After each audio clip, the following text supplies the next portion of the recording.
the best way to heal your trauma. In this video, I'm revealing what I believe is the most effective and quickest way to heal your trauma. Hi, I'm May, a trauma healing expert. I help men and women heal their trauma and lifelong stress-related symptoms in as little as 1 to 3 sessions. Now, can a wild healing really happen quickly? Absolutely.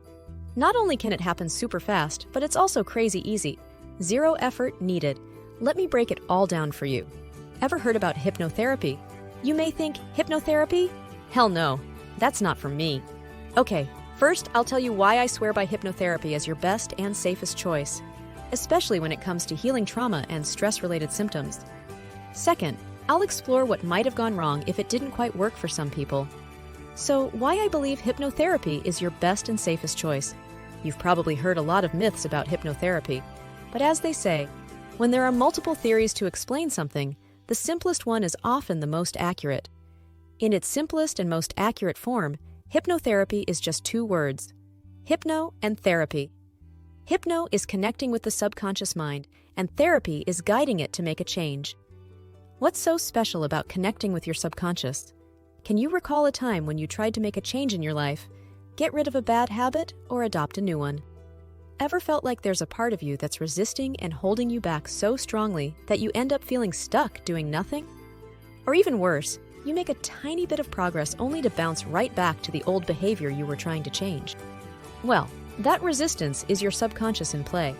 But why would your subconscious resist you?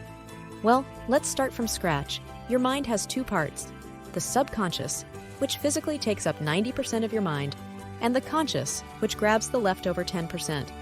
The subconscious is where all the actions happen. It has programs for everything: walking, running, standing, habits, values, etc. It's also so powerful, with an infinite memory storing all your life experiences since you were in the womb. It never sleeps, not even a nap. It's working for you 24 hours a day, all your life. Behind the scenes, it handles millions of involuntary functions like sweating, digestion, healing, heart beating, just to name a few. Your subconscious is like a maestro, orchestrating a perfect symphony, ensuring all these functions work in harmony, no mistakes. Your subconscious works in programs, and any program is like a wish that must be granted. It directly influences your behavior. It just happens easily, naturally, without forcing or straining.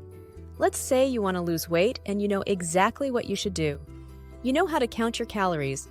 You've got the perfect diet plan, a gym membership, and the fanciest protein shake you can buy.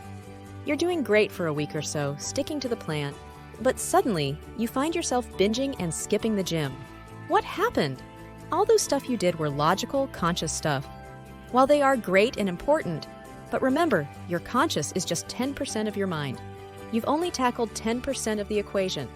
What about the remaining 90%? You could be acing all the logical stuff, but if you haven't changed that subconscious program, you're getting nowhere. If your subconscious still sees you as a big eater, that's a wish to be granted. You'll eat that chocolate cake or bag of chips easily and effortlessly, despite your great plans. Rule of thumb: when you have a conflict where you consciously want something, but your subconscious wants the opposite, the subconscious always wins and dominates. Imagine when 90% of your mind is working against you. It's no wonder you're feeling stuck. In no time, you're back to overeating and lounging on the couch like a pro. Your subconscious is resisting you, keeping you stuck and holding on to that old habit for a reason. There might be an emotional benefit connected to it, which we call the payoff or the root cause. Until we find that payoff and address it, your subconscious will keep clutching onto that old habit or negative belief. For example, overeating might be connected to feelings of guilt or using layers of fat as a social shield. Your subconscious is basically saying, "No, you can't lose that weight. I have a good reason for that, and I want the best for you. But if you fix that reason, I'll loosen my grip and I will not resist you. Even better, I'll make losing that weight my next to be granted goal." You have to take care of that so your subconscious doesn't resist you and work in harmony with your conscious. Instead of just moving toward your goal with 10% of your power, the other 90% jumps in, and every cell of your being is moving toward achieving your goal with nothing holding you back. So, what do we know so far? By now, we know that 1. The subconscious works in programs. 2. These programs are wishes to be absolutely granted. They shape, steer, and dictate your behavior, even though many are counterproductive. 3. The subconscious is keeping these programs running for a reason. Could be merely because you made it a priority and kept doing stuff on repeat, or there's a benefit you're getting, which we call it the payoff, or the root cause, and you might not even aware of it. 4. The subconscious is the big boss, and it always gets the final say. 5. If you consciously have a wish in mind that doesn't line up with the subconscious programming, you'll be faced with great resistance. It'll either keep you stuck or regress you back to the old program or behavior. Considering all of this, it's pretty clear that for genuine and long-lasting change, we've got to bring the subconscious on board. It's a must, and there's no way around that. The key is to connect with the subconscious and fix that root cause to ensure it collaborates with your conscious towards the same goals. This is essential for a successful change. Rather than having a part of you resist the change, your whole self goes all in, making those goals happen faster and smoother than you ever thought possible. Hypnotherapy is your best choice for trauma healing because it's one of the few therapy modalities that focuses on connecting with the subconscious, the part of your mind that's causing the problem, and also knowing how to fix it. Connection should be followed by the optimal guidance from the therapist. When that happens just right, change rolls in quicker than you'd ever believe. That was the answer to the first part.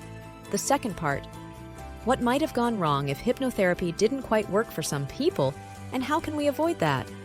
Let me walk you through a traditional session and tell you where exactly it went wrong. A session is usually divided into 3 parts. The first part is for breaking the ice and making you familiar with your therapist.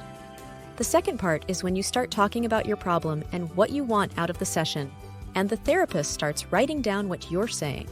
Then the third part is when the hypnotherapist puts you into a trance state, which is a sleep-like state, but you still have awareness. In this state, your mind is receptive and open to suggestions. The hypnotherapist literally reinforces what you wanted earlier in the second part, but with some tweaking. For example, if you came for a smoking problem, the suggestions would be something like, you hate smoking, smoking stinks, you can't stand the smell of a cigarette, and you're a non-smoker. Once the client snaps out of trance, the therapist wraps up the session, and they just let the client head out without testing the new changes and checking if things really shifted. The therapist is pretty much aware these changes wouldn't stand a test, so they treat the client like a fine china that shouldn't be touched, like one wrong move will break the spell. Soon enough, the client finds out that nothing much has really changed. Where did this session go wrong? The problem is that while the therapist may have nailed the hypno part, but he wasn't that good in the therapy one. Simply parroting words to your client isn't real therapy. Sure, it might do the trick for some people, but others are dealing with much deeper stuff. Ultimately, it's up to the subconscious to decide whether to buy into or brush off those straight-up suggestions based on how deep-seated the problem is. Plus, the therapist assumed his client knew what the problem was, which is far from the truth. Clients aren't aware of what's going on with them. They're just describing what they've noticed or taking their best guesses. Take smoking, for example. Smoking isn't the problem. It's merely a symptom, merely the tip of the iceberg. It's a surface manifestation of a deeper underlying issue. It could be linked to loneliness or other emotional needs. Fix that root problem, and they'll drop the habit without cravings, or in other words, without resistance. The therapist need to find the positive intention or the root cause behind the resistance, the thing that's keeping you stuck in those bad habits or negative thoughts. Failing to do so will not yield lasting results, and clients will quickly revert to old behaviors. The subconscious at its core is a life-preserving machine. It operates behind the scenes like an ever-watchful guardian, making sure we stay safe and sound. Its main job is to protect us from harm, be it a physical threat, emotional distress, or any other danger. Sometimes it fights us in a harsh, aggressive way, but that's tough love style.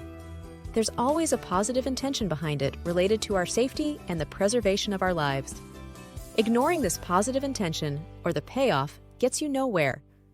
I once had a client with a crazy back pain, which turned out to be her body's way of sending a message. She needed to rest.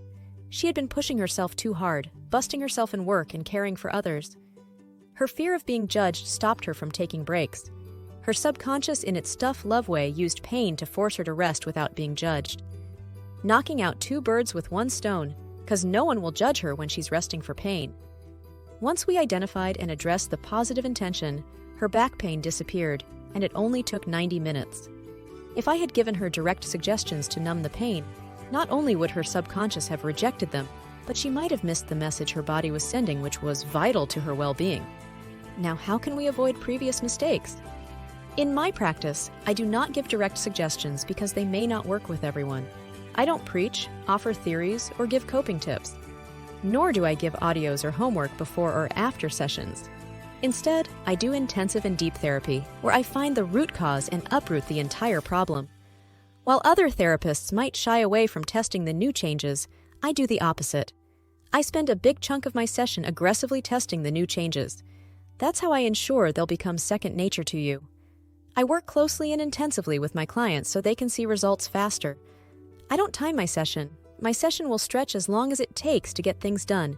That's why I only work with one client a day. After our session, you'll be completely free from your problem. It won't bother you anymore. You'll be as strong as steel. No matter how life challenges you, you're always ready.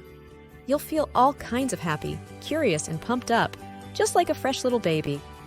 If you feel broken and traumatized, I want you to know it's not a life sentence. You can heal both your trauma and those persistent stress-related symptoms. I've guided tons of people through situations just like yours, helping them get back on their feet, strong, motivated, and energized in as little as 1 to 3 sessions. Drop me an email at info@wakefieldtherapy.com and let's schedule a free consultation to craft your personalized healing plan.